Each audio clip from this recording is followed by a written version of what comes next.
बच्चों, class 10 physics chapter magnetic effect of electric current हम आज पढ़ने जा रहे हैं। आज जो टॉपिक हम लोग को पढ़ना है वो है Maxwell right hand thumb rule.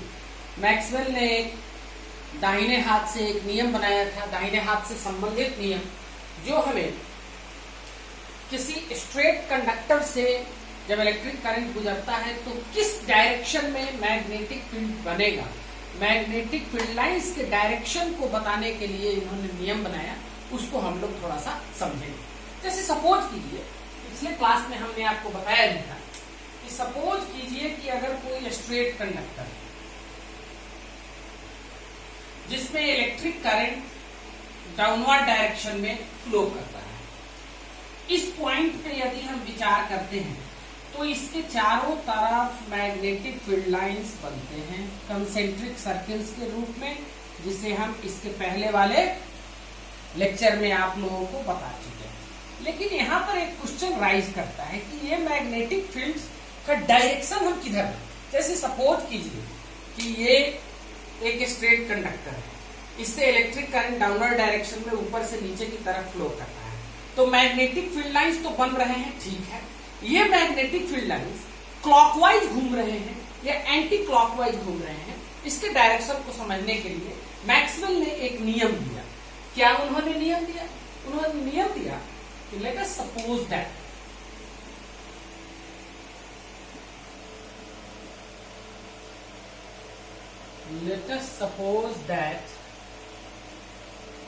we are holding a current carrying a straight conductor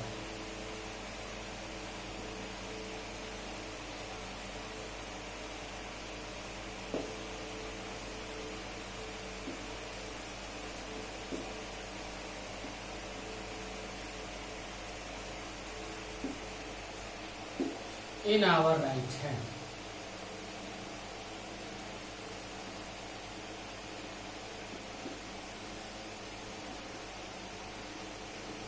Such that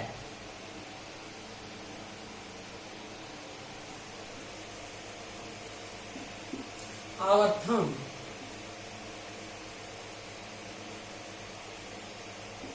indicates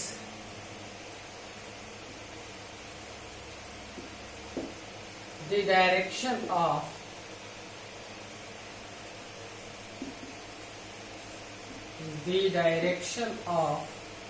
electric current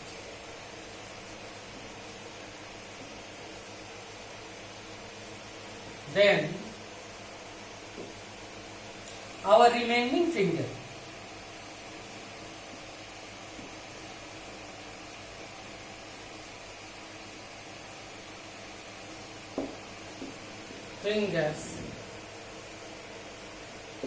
will indicate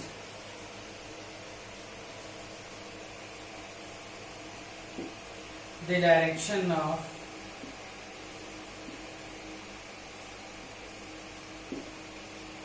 field line produced. Field lines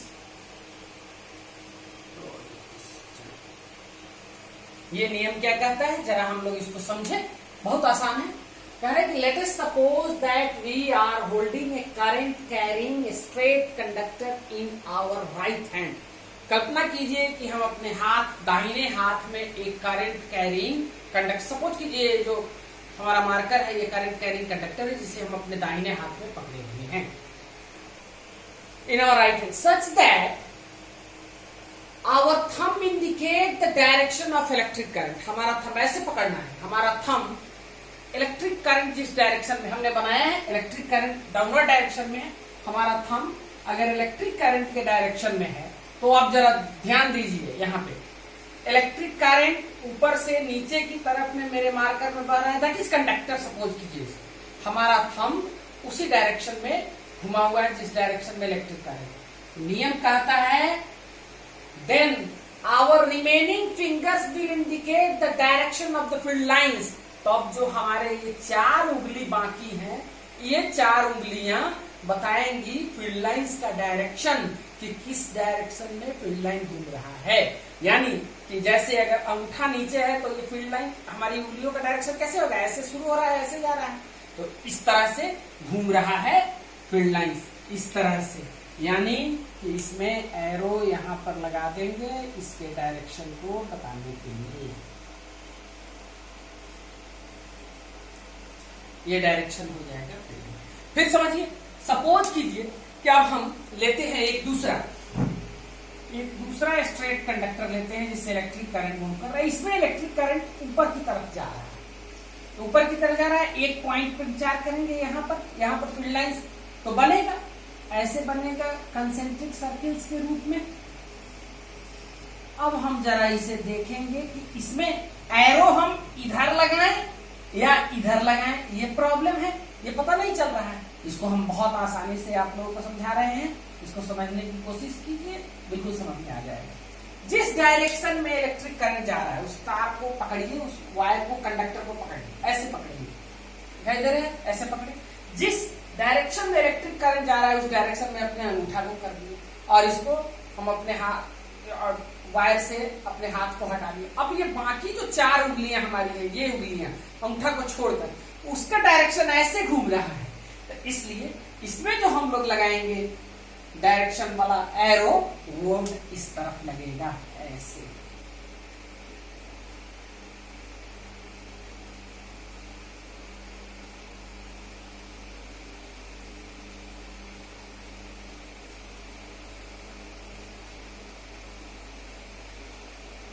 इस तरह से डायरेक्शन हमको पता चल जा रहा है। इसको हम लोग कहते हैं Maxwell right hand thumb rule. Maxwell corkscrew rule भी इसमें कहा जाता है। उसका क्या है, कंसेप्ट है, वो थोड़ी देर समझ लीजिए। कॉर्कस्क्रू, जो स्क्रू हम लोग किसी चीज में कसते हैं पेचकस के सहारे, उसके हिसाब से भी देखा जा सकता है। अगर आप किसी स्क्रू को कस रहे हैं पेचकस के सहारे और वो स्क्रू नीचे की तरफ जा रहा है, जिस डायरेक्शन में स्क्रू धंस रहा है, अगर वो इलेक्ट्रिक करंट का डायरेक्शन है, तो जिस डायरेक्शन में स्क्रू घूम रहा है वो मैग्नेटिक फील्ड लाइंस का डायरेक्शन होता है, जिसको मैक्सवेल कॉर्कस्क्रू रूल भी, इसको दूसरे नाम से हम लोग जानते हैं। उसके बारे में भी जिक्र इस बुक में किया गया है। प्रिय बच्चों, हमारा नेक्स्ट टॉपिक है magnetic field due to a current through a circular loop. जब किसी वायर को सर्कुलर घुमा देते हैं तो उसको हम लोग सर्कुलर लूप कहते हैं। जब गोला कोई वायर हो और उससे इलेक्ट्रिक करंट अगर फ्लो कर रहा हो तो उसे हम लोग सर्कुलर लूप कहते हैं। स्ट्रेट कंडक्टर में जब इलेक्ट्रिक करंट गुजरता है तो वो हम देख चुके हैं कि उसमें मैग्नेटिक फील्ड लाइन का डायरेक्शन क्या होता है, जो हम लोग Maxwell right hand thumb rule से जानते हैं। अब देखेंगे कि सर्कुलर लूप में हम उसी की मदद से, Maxwell right hand thumb rule की मदद से सर्कुलर लूप में देखेंगे कि मैग्नेटिक फील्ड का डायरेक्शन किस तरफ होता है। चलिए, हमें यहाँ पे कुछ जरूरत पड़ेगी, इसलिए ये टॉपिक और हम चैप्टर्स नेम जो लिखे हुए हैं बोर्ड पे उसको मिटाना पड़ेगा, क्योंकि यहाँ पर फिगर बनाने में हमको कुछ आवश्यकता जगह की पड़ रही है।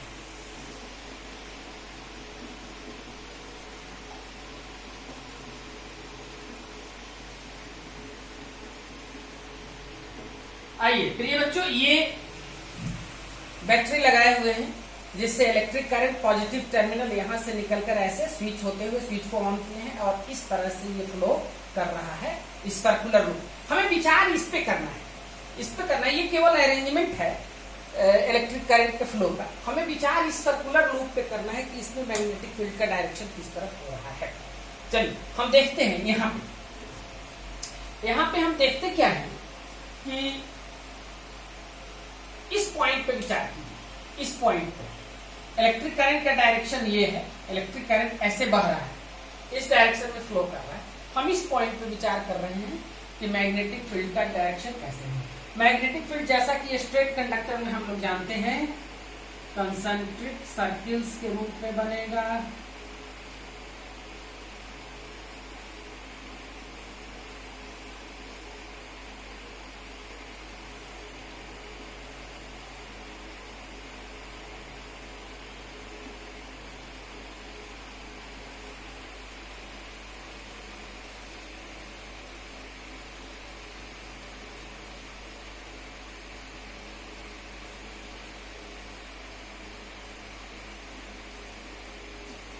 Maxwell right hand thumb rule से आप देखेंगे, इस वायर को पकड़िए, जिस डायरेक्शन में इलेक्ट्रिक करंट जा रहा है उस डायरेक्शन में जब हम अपना अंगूठा करते हैं तो हमें उसका डायरेक्शन की जानकारी हमें मिल जा रही है कि किस डायरेक्शन में जा रहा है।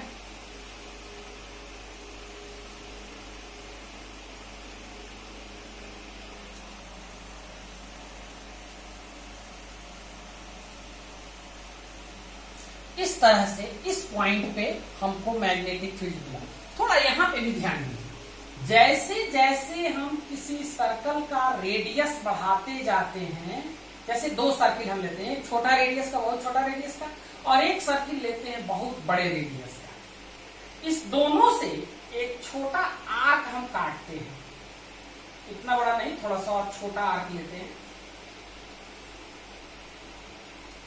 सपोज कीजिए ये हम यहां से इतना बड़ा आर्क काटें और यहां से भी हम उतना ही बड़ा आर्क काटें। दोनों को देखिए आप, आपको स्पष्ट नजर आ जाएगा चेंज।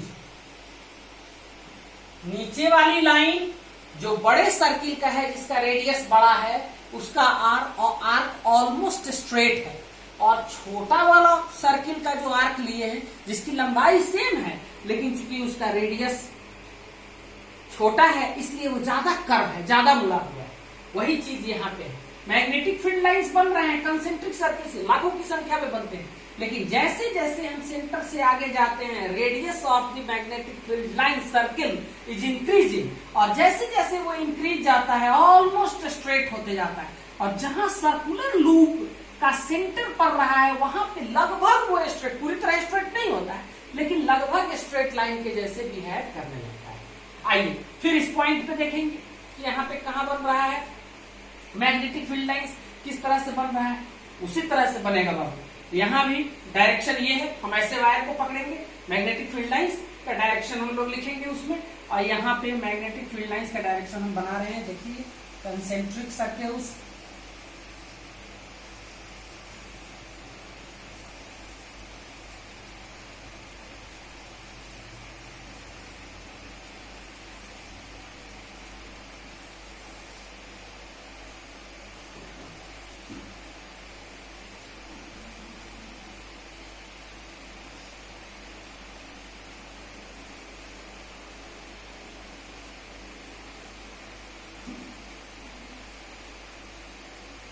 यानी कि इस पॉइंट का भी लास्ट वाला जो फील्ड लाइन है जो सेंटर से गुजर रहा है, इस लूप के सेंटर से, वो लगभग स्ट्रेट हो जा रहा है, और इस पॉइंट से जो मैग्नेटिक फील्ड लाइंस बन रहे हैं उसका भी अंतिम वाला फील्ड लाइन जो है, जो इसके सेंटर से गुजर रहा है, वो लगभग स्ट्रेट होकर इसी के सेंटर से इसी लाइन पे वो आकर कॉन्साइड कर जाता है, इसी लाइन पे पड़ रहा है। यानी अब ध्यान दीजिए, ऐसे पॉइंट, दो पॉइंट पे हमने विचार किया है, पॉइंट ए और पॉइंट बी पे विचार किया है, this is point B, this is point A. ऐसे इस सर्कुलर लूप में हजारों, थाउजेंड्स की संख्या में पॉइंट्स है, यानी कि हर पॉइंट पे मैग्नेटिक फील्ड प्रोड्यूस हो रहा है, और हर पॉइंट का जो दूर वाला मैग्नेटिक फील्ड लाइन है जो इस सेंटर से पास करेगा, वो स्ट्रेट लाइन होकर कॉन्साइड कर जा रहा है इसी लाइन पे। यानी कि यह जो है वो रिजल्टेंट हमारा डिसाइसिव फील्ड लाइन बता रहा है जो सेंटर से है। ये कैसा हो रहा है, स्ट्रेट लाइन के रूप में हम लोगों को मिल रहा है। तो हम लोग प्रिय बच्चों इस कंक्लूजन पे पहुंचे कि किसी सर्कुलर लूप से जो मैग्नेटिक फील्ड बनता है वो एक स्ट्रेट लाइन बनता है जो उसके सेंटर से, सर्कुलर लूप के सेंटर से पास करता है। The field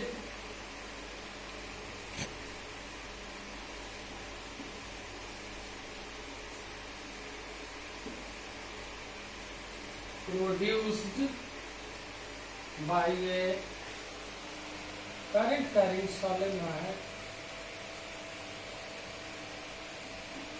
current carrying circular loop,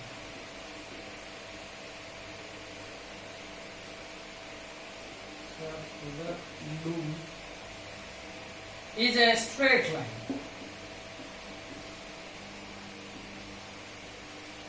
A straight line passing through its center.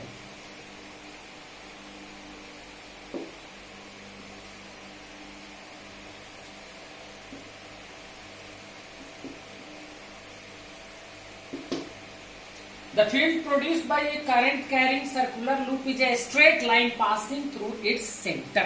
इसके सेंटर से पास करता है वो फील्ड और सर्कुलर लूप के सेंटर से पास करता है।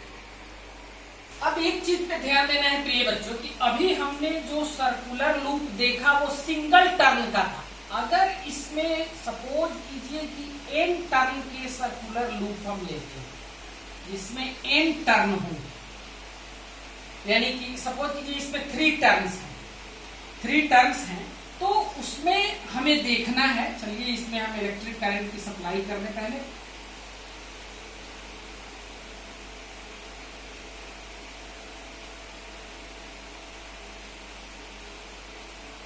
इधर से इलेक्ट्रिक करंट जा रहा है, यहां भी जो हमारा मैग्नेटिक फील्ड बनेगा वो इसके सेंटर से ही बनेगा, और लेकिन इस मैग्नेटिक फील्ड में और सिंगल टर्न वाला जो मैग्नेटिक फील्ड है उसके स्ट्रेंथ में अंतर हो जाएगा। जो एन टर्न, सपोज कीजिए एन टर्न्स है, ये इसका जो मैग्नेटिक फील्ड बनेगा वो एन टाइम्स लार्जर होगा सिंगल टर्न के मैग्नेटिक फील्ड से। यानी इफ ए सर्कुलर लूप है, if A circular loop had n turns, then the magnetic field produced by it, then the magnetic field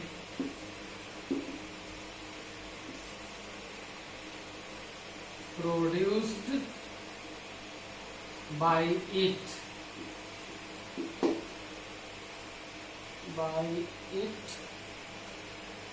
is n times stronger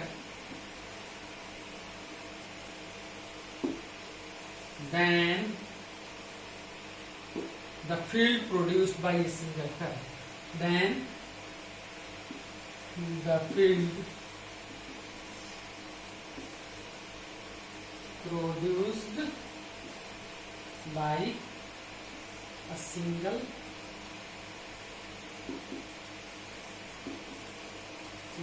turn circular loop.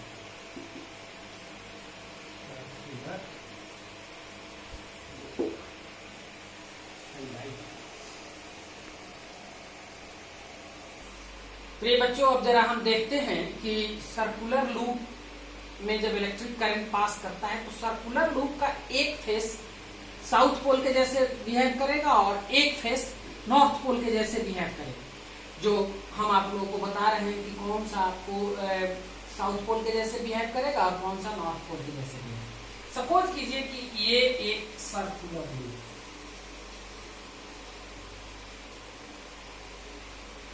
इससे electric current जा रहा है, इससे वापस आ रहा है। Plus terminal दे दीजिए, माइनस टर्मिनल दे दीजिए, इससे आपको पता नहीं चलेगा। इलेक्ट्रिक करंट ऐसे जा रहा है। इलेक्ट्रिक करंट का डायरेक्शन हम देख रहे हैं अपने सर्कुलर लूप में, इस तरह से इलेक्ट्रिक करंट का डायरेक्शन है।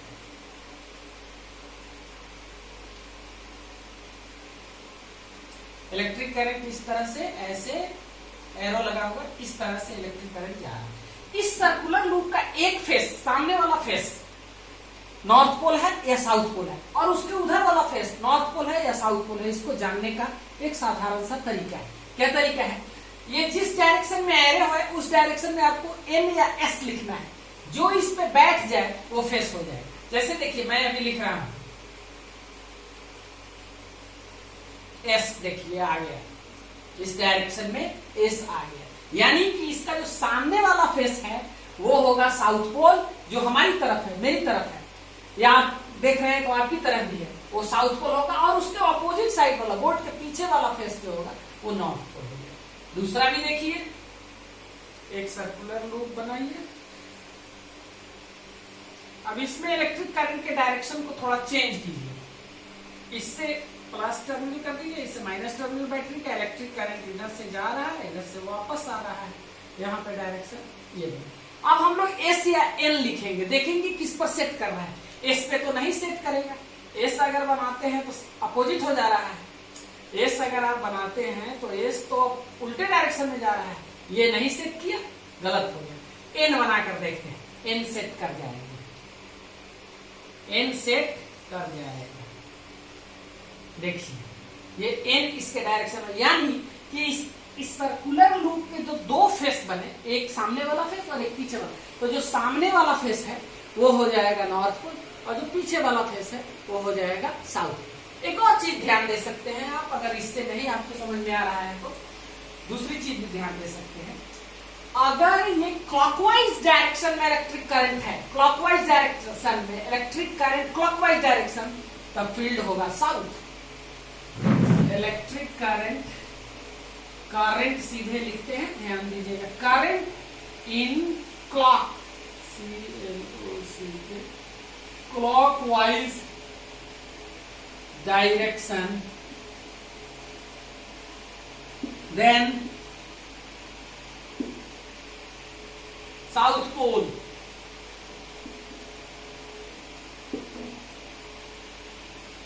साउथ पोल हो जाएगा। और anti clockwise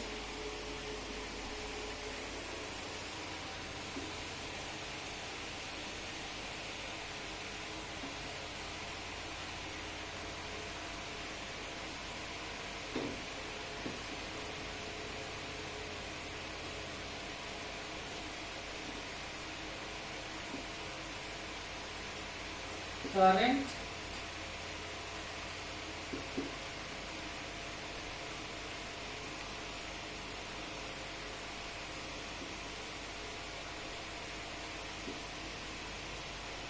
then north pole. फिर देखिए क्लॉकवाइज डायरेक्शन में मूव कर रहा है इलेक्ट्रिक करंट का डायरेक्शन क्लॉकवाइज है, तब ये होगा साउथ पोल।